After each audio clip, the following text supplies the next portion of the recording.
Bonjour à tous, j'espère que vous allez bien. Alors aujourd'hui j'ai envie de vous parler du triangle infernal, le triangle de Karpman, donc qui définit, qui explique un système relationnel dans lequel on tombe assez souvent sans s'en rendre compte, et je vais vous expliquer pourquoi.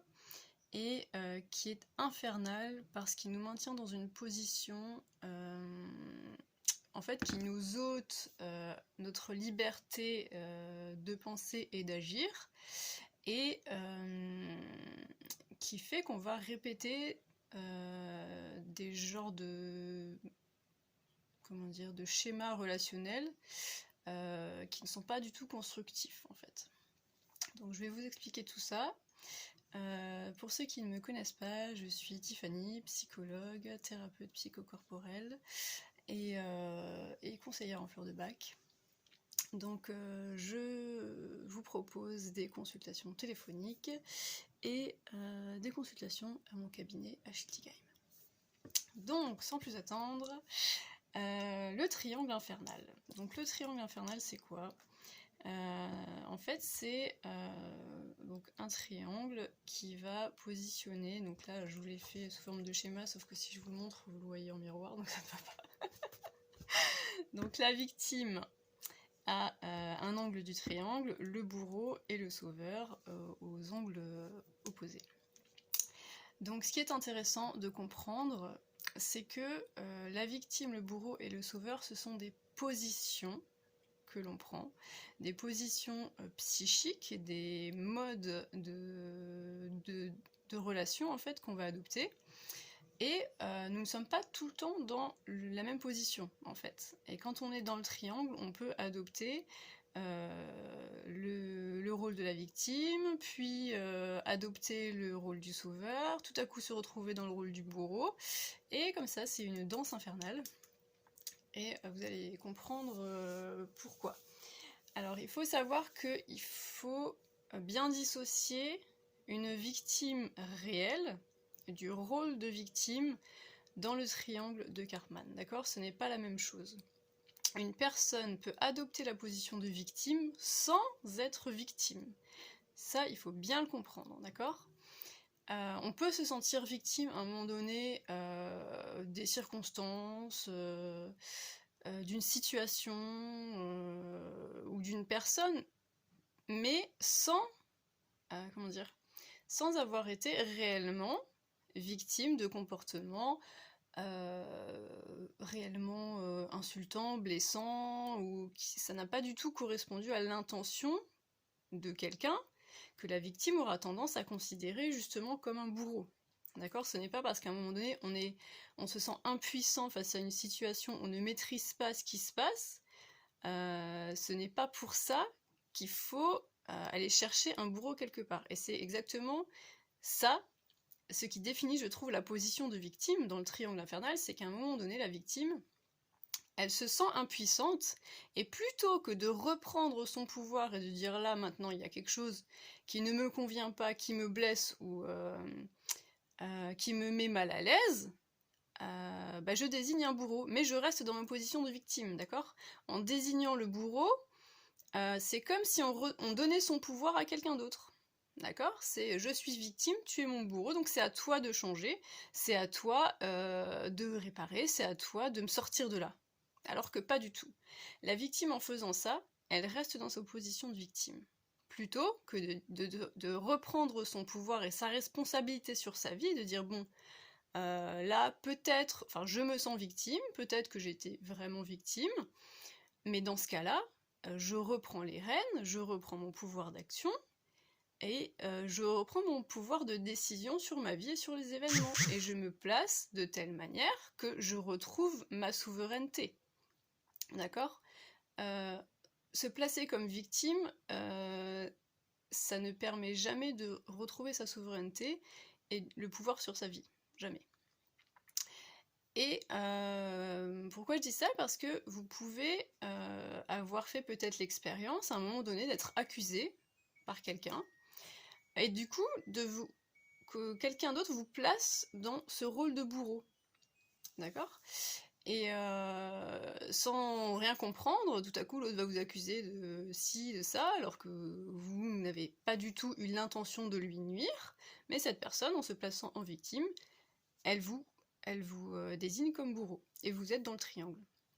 Et la seule manière de sortir du triangle à ce moment-là, c'est la communication, de dire voilà, j'entends bien que tu t'es senti comme ci, comme ça, moi mon intention, ce n'était pas du tout celle-ci, j'ai agi de telle manière parce que, parce que j'avais ces intentions-là qui peut-être n'avaient absolument rien à voir avec la victime, et en faisant ça, on sort du triangle, on se décale, on sort de cette position, de ce rôle qui nous a attribué, d'accord ? Et ça peut aussi arriver si, par exemple, une personne ne dit pas en fait ce qui lui convient pas, donc ravale sans cesse que l'autre à un moment donné va empiéter sur ses limites, sauf que l'autre ne connaît pas ses propres limites, donc va sans cesse franchir les limites dont il n'a pas connaissance, mais sans le vouloir, c'est pas du tout, il peut avoir d'autres valeurs, ça peut être de la négligence, ça peut être, il pense à autre chose, il est pas du tout dans cette intention de nuire, il est pas bourreau, mais à un moment donné, il va se retrouver dans le rôle du bourreau, parce que la victime, finalement, se laisse faire, ne place pas ses limites où il faut, ne dit pas ce qui ne va pas, et là aussi, la victime se retrouve victime, mais parce qu'elle a adopté cette position. Parce qu'à un moment donné, elle n'a pas dit stop, là, ça ne va plus. D'accord ? Et le sauveur, de la même façon, si on se place dans le rôle du sauveur et qu'on veut, par exemple, aider quelqu'un ou aider à peu près tout notre entourage, etc., en fait, on va maintenir l'autre dans cette position de victime, parce que si on est dans le rôle du sauveur, pour rester dans cette position et nourrir cette position qui peut-être nous fait du bien, nous fait sentir utile, on maintient inconsciemment l'autre dans la position de victime, parce que s'il n'y a plus de victime, notre rôle de sauveur, il tombe à l'eau, d'accord ?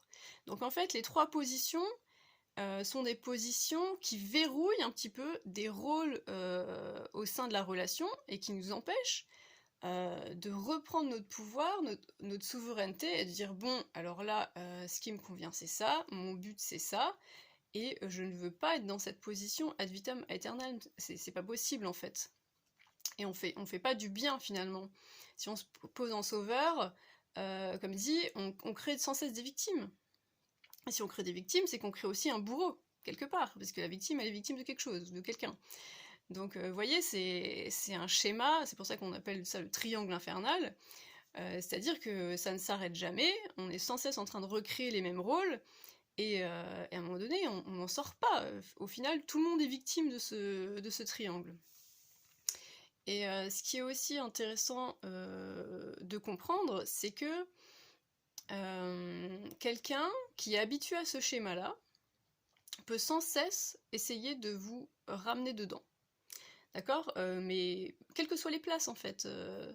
À un moment donné, j'ai vécu une situation où quelque chose ne me convenait pas. Donc, plutôt que de me positionner en victime, j'ai tout de suite repris les rênes en disant « Bon, ça ne me convient pas. Tu peux avoir ce genre de comportement avec quelqu'un d'autre, mais avec moi, c'est non, ça ne passe pas, ça me blesse, et je ne suis pas d'accord avec ça, en fait. » Et l'autre personne, plutôt que de dire « Ok, j'ai entendu ta limite, je ne la franchirai plus », d'accord ? Donc être aussi dans une position de responsabilité face à son comportement, il s'est placé en victime, d'accord ? Alors qu'à la base, voilà, enfin moi justement, je ne voulais pas rentrer dans le triangle, je ne me suis pas placée en victime en lui disant mais c'est horrible ce que tu m'as fait, comment tu peux me faire ça, gna gna gna, t'avais des intentions de me nuire », pas du tout. Non, c'est juste, ça ne me convient pas, ma limite elle est là, donc soit tu respectes ma limite, soit c'est pas grave, tant pis, on arrête. Et en fait, cette personne m'a dit que je l'avais insultée. Ah, c'est quand même dingue. Je me suis dit, ah ben là, j'ai vu le triangle se matérialiser devant moi. Là, c'est pas possible, tu peux pas être comme ça, c'est une insulte à mon éducation. Une insulte à ton éducation que je pose ma limite, s'il te plaît. Enfin, Franchement, vu de l'extérieur, comme je n'étais pas dans le triangle, ça avait l'air d'un délire. C'est-à-dire que à un moment donné, si on sort du triangle, on se dit mais c'est pas possible en fait, tout est délirant là-dedans. Il y a rien qui va. Il y a rien qui est basé sur des faits concrets, objectifs, et c'est que des positions psychologiques en fait. C'est que des modes de pensée et qui sont tellement comment dire restrictives. Je trouve ça très restrictif en fait. Enfin, être victime, bourreau ou sauveur, c'est tellement restrictif dans nos possibilités d'être au monde et d'être en relation avec l'autre, c'est assez insupportable en fait. Et donc bon, je lui ai expliqué très calmement que ce n'était pas une insulte, ce n'était pas mon intention, je n'avais pas du tout l'intention de l'insulter, c'est juste que moi, ça ne me convient pas. Et je n'attendais même pas d'excuses de sa part, puisque je n'étais pas victime, je ne me sentais pas victime, c'est juste que là, je ne veux pas que ça recommence en fait. Et donc, j'ai essayé tant bien que mal de lui expliquer que moi je ne voulais pas rentrer dans ce triangle, que je n'étais ni victime ni bourreau. Et non, il est resté sur sa position de victime, lui, pour le coup. Donc, il m'a verrouillé dans cette position de bourreau. Donc, ma foi, tant pis. Mais vous voyez comment c'est enfermant, et ça bloque ça peut bloquer beaucoup de relations comme ça. Donc, si à un moment donné, quelqu'un se place en victime face à vous, que vous vous sentez accusé, plutôt que de là aussi surréagir en disant mais non, c'est toi qui es fou, et de rentrer dans un conflit, sortez vraiment du triangle en lui disant bah écoute, j'entends que tu t'es senti par exemple insulté, ça n'était pas mon intention. Après la personne, si elle entend, si elle n'entend pas, ce n'est plus du tout de votre fait. Si la personne elle veut rester dans le triangle, vous ne pouvez rien faire. Et là aussi, les victimes qui essayent de changer et de faire comprendre au bourreau que non, qu'il n'arrête pas de violer vos limites et qu'il faut qu'il arrête. Si la personne n'arrête pas, c'est à vous de reprendre votre pouvoir et de sortir du triangle et sortir de cette position de victime. Sinon, vous y restez, mais toute votre vie en fait. Et si sortir du triangle, ça implique de couper les ponts, de changer de numéro de téléphone, d'adresse mail, etc., comme j'ai dû le faire à une certaine époque, ben, il faut le faire en fait. On ne peut pas rester sans cesse dans cette position de victime. D'accord? Et ce qui peut vous aider à vous signifier est-ce que là on est dans le triangle infernal, c'est aussi de se dire bon, la personne qui joue le rôle du bourreau, là dans cette situation, est-ce qu'elle fait des choses de manière illégale? Est-ce que vraiment c'est puni par la loi ce qu'elle fait? D'accord? Là ça veut nous dire qu'on n'est pas non seulement dans le triangle infernal avec des positions psychologiques, mais on est aussi sous le coup de la loi et que vraiment la personne c'est pas seulement un bourreau dans le sens psychologique du terme, mais c'est aussi un bourreau dans le sens concret, d'accord? D'un point de vue légal. Ou alors, est-ce que vraiment il y a des vraies insultes, vraiment, ou quelque chose qui fasse consensus dans la société, qui là vraiment vous disent bon là je suis vraiment victime, il faut vraiment non seulement que je sorte de cette position psychologique, mais aussi que je sorte tout court de la relation, d'accord? Et ensuite, si c'est seulement une question de valeurs différentes, de limites qui peuvent être différentes, voilà, il y a des choses je vois des gens autour de moi qui acceptent des choses dans les relations qui pour moi sont inimaginables, que je ne pourrais jamais accepter, des manières de se parler qui sont tellement... qui pour moi me heurtent, mais c'est mes propres limites. Que quelqu'un se sente bien avec ça, il n'y a aucun souci, en fait. Mais c'est chacun doit poser la limite où est-ce qu'il se sent de la poser. Et c'est à chacun aussi d'entendre la limite de la personne qu'on a en face, en fait. C'est tout simple. Et à ce moment-là, chacun reprend sa responsabilité et à chacun de se positionner. Bon, j'entends bien que ta limite elle est là. Moi, en mon fort intérieur, est-ce que je sens de la respecter ou pas? Ou est-ce que ça me paraît quelque chose de complètement impossible parce que moi j'ai une éducation justement différente, parce que j'ai des valeurs différentes, etc. Parce que j'ai envie d'être libre de dire ce que je veux quand je veux, je ne sais pas, on peut tout inventer. Mais ce qui est sûr, c'est que vous avez le droit de poser des limites sans qu'on vous traite de bourreau. Ça n'a rien à voir. D'accord? Et vous avez le droit de dire là je suis victime, je ne veux plus être victime, je sors de cette situation, ça ne m'intéresse pas. Ou alors de vous rendre compte qu'à un moment donné, vous êtes dans le rôle du sauveur, mais en étant dans ce rôle du sauveur et en étant sans cesse en train de vouloir aider la personne, vous la maintenez dans son rôle de victime parce que finalement, vous vous rendez compte qu'elle ne se saisit pas du tout de ce que vous lui proposez, mais au contraire, elle reste dans son rôle de victime pour que vous soyez toujours là, à l'écouter, à lui donner de l'attention, etc. Et donc là, c'est enfermant pour tout le monde. D'accord? Donc ce triangle, il faut... Enfin, je pense que c'est très important de pouvoir le discerner quand il est à l'œuvre et se positionner différemment pour le bien de tout le monde.